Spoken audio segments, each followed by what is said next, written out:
I couldn't care less how I am remembered. My people pray to the dragon gods for their answers.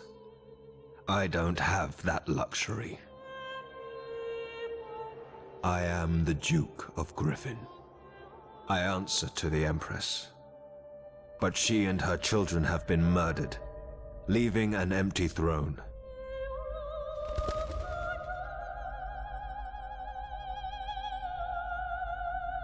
And when men are left to make decisions meant for gods, the only answer is war. I never wanted a part in this. I could have stepped aside. I may not pray to the dragons, but they made me what I am. A griffin never kneels to the wills of lesser men.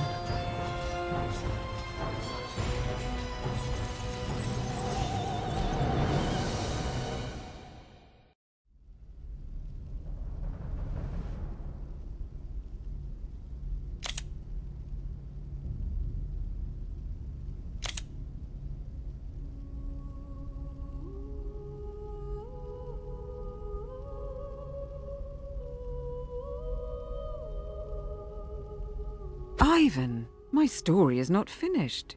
You should hear it to the end.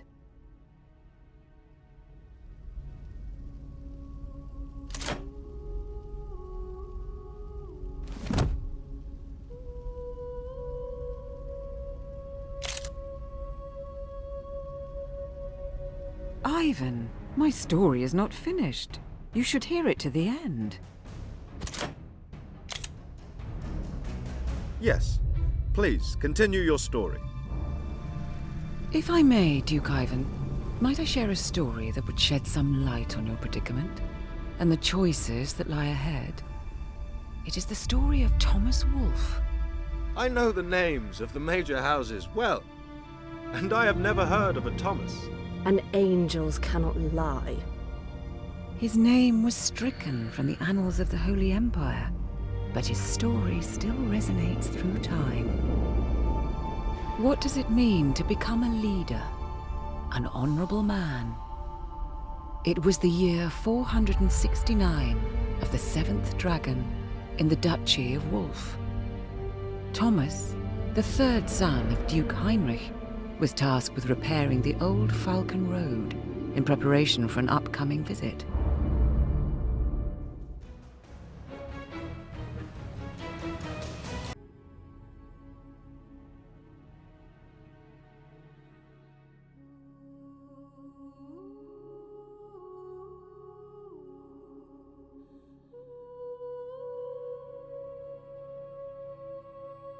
A menial task for a young lord, but for Heinrich's ambition, it was vital for gaining imperial favor.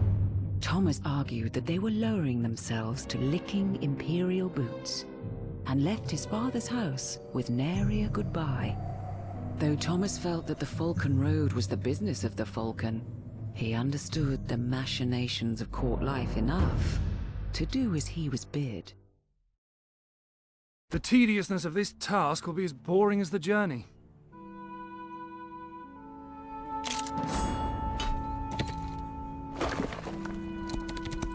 Thomas's banner proclaimed his noble blood, and troops flocked to serve him, seeking fortune and adventure.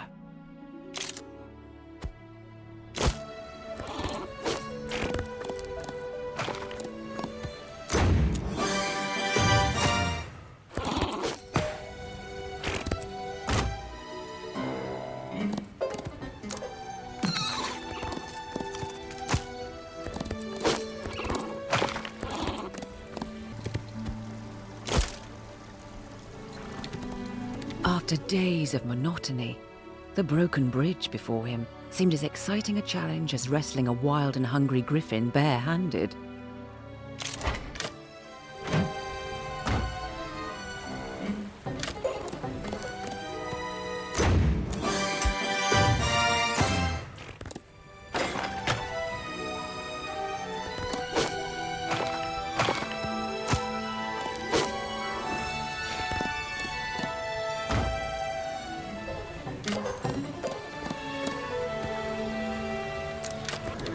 While searching for wood to mend the bridge, Thomas's noble heart was moved by a group of lowly farmers whose daughters had been taken from them by bandits. Thomas's blood boiled with rage. How could our peasants of Wolf be treated such?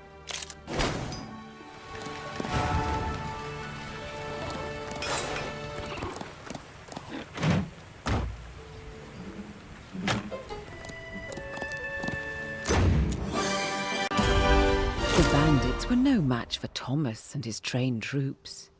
The daughters were returned to their families in short thrift. The farmers offered to provide the wood he needed to repair the bridge, but Thomas refused, ordering them to rebuild their homes and rekindle their hearths.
For the first time in his privileged life, Thomas's chest swelled with pride at his achievement.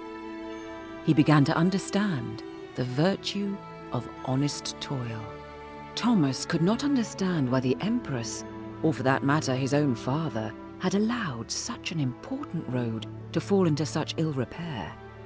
The strategically located town of Warhagen, long disputed between the lands of Wolf and Griffin, lay just on the other side of the bridge. Thomas was eager to see it for the first time.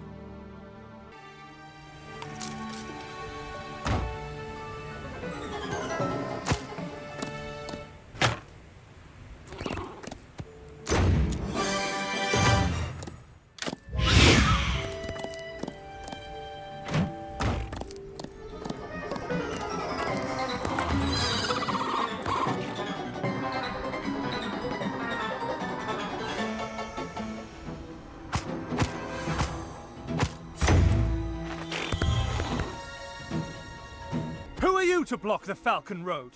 This is Imperial land under the jurisdiction of the Wolf. Do you not know how to read a map, sir? Go back, boy. The borderlands are no place for pups. These are Griffin lands. It is you who are trespassing. Was it you who broke the bridge? You are going to pay for this! Run back to your mother, boy. She'd hate to see what I do to your pretty face.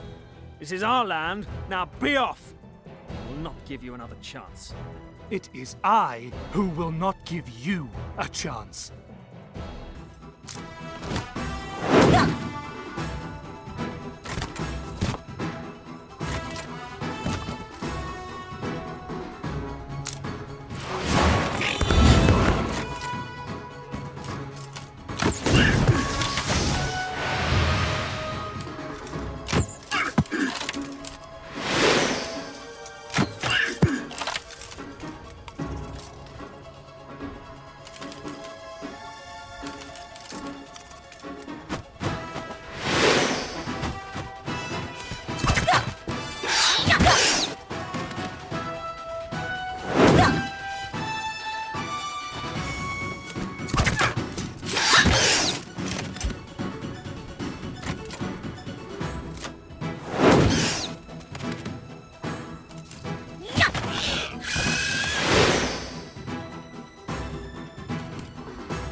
Thomas proved his mettle while winning a battle against a knight of his duchy's oldest rival.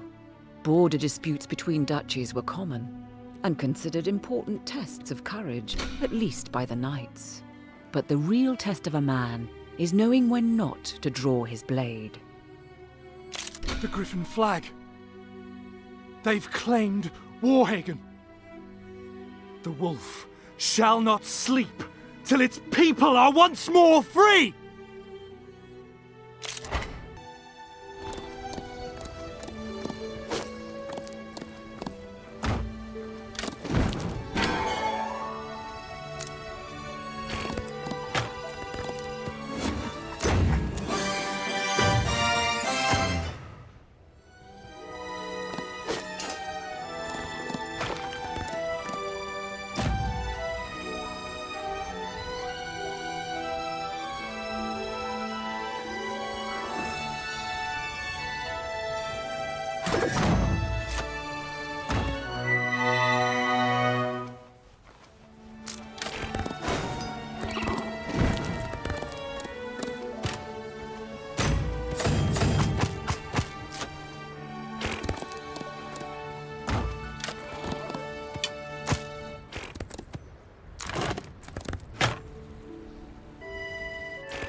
You were lucky once, pup. I'll grant you that. But know this. These walls are Griffin walls. If you attack, it'll be war and I shall have your head. Griffin walls? Warhagen has been wolf for over 4 centuries. I'll drag you through its streets in chains before nightfall. If your Duke wants to ever see you again, then he'd best send enough gold to pay for a bridge. Boy, you could not scratch these walls, let alone my hide. Ready the catapult! Weak some scratching today.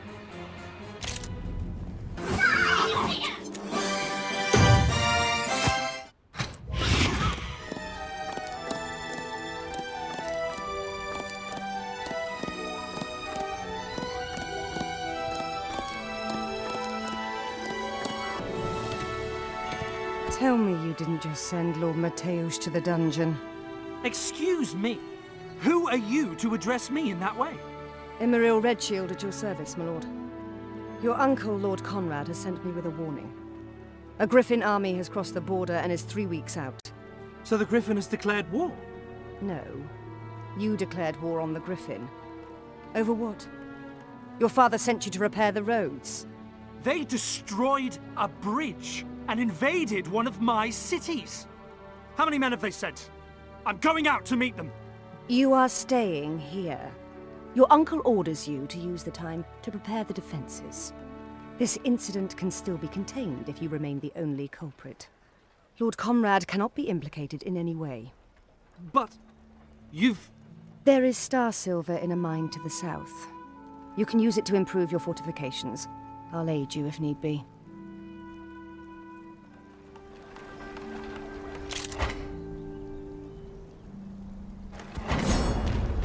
We have enough star silver here to bribe half the merchants of Hammerfall. The merchants of Hammerfall are honest traders, unlike most nobles. It's a saying. I meant no insult. Are you the daughter of a merchant? A vendor maid turned to soldiering? My family was killed while defending their home. Bandits are more common out there than Imperial troops. Hammerfall is on the edge of the civilized world. Civilized? The Empire rescued the free city of Hammerfall only to annex it for themselves. A protectorate is no more than a prison with gates!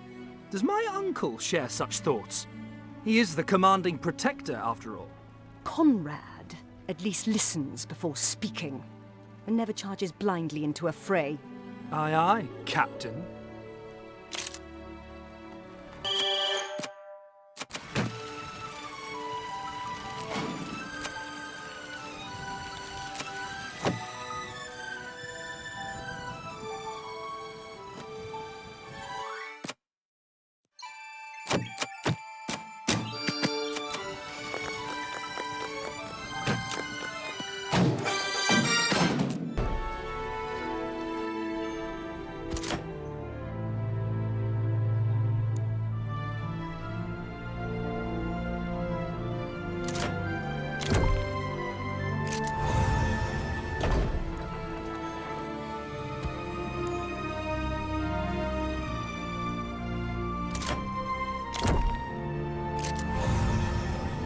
Thomas's preparations were just in place when the Griffin army came into sight.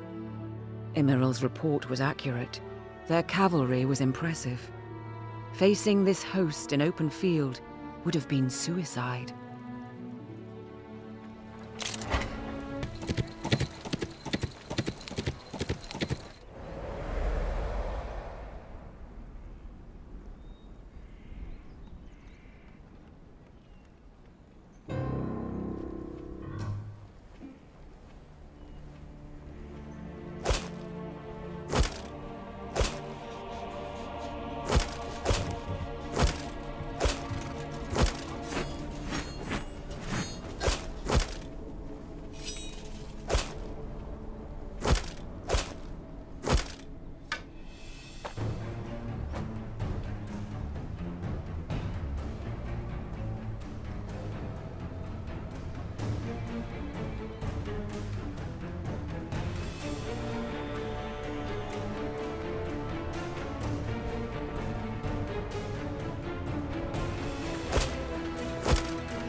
Young Thomas was victorious in battle against the Griffin invaders, but in the end was defeated in the Imperial Court.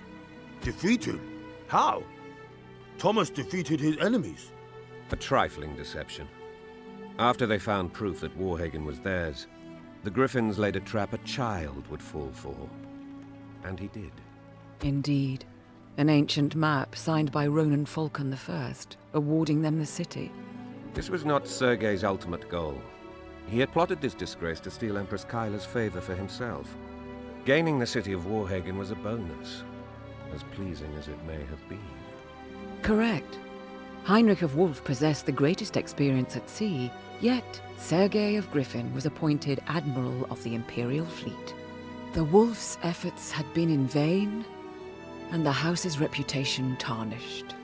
Immaril pleaded in favor of Thomas, but Duke Heinrich answered that smart wolves avoid traps and do not spring them. He gave his son the choice of becoming a priest of the Church of Elrath or joining his uncle in the remote provinces of the East. In battle, all men honest. In court, not even family. It seemed that Thomas of Wolf's story might have ended here, were it not that Hammerfall was also in the East, and in need of a hero.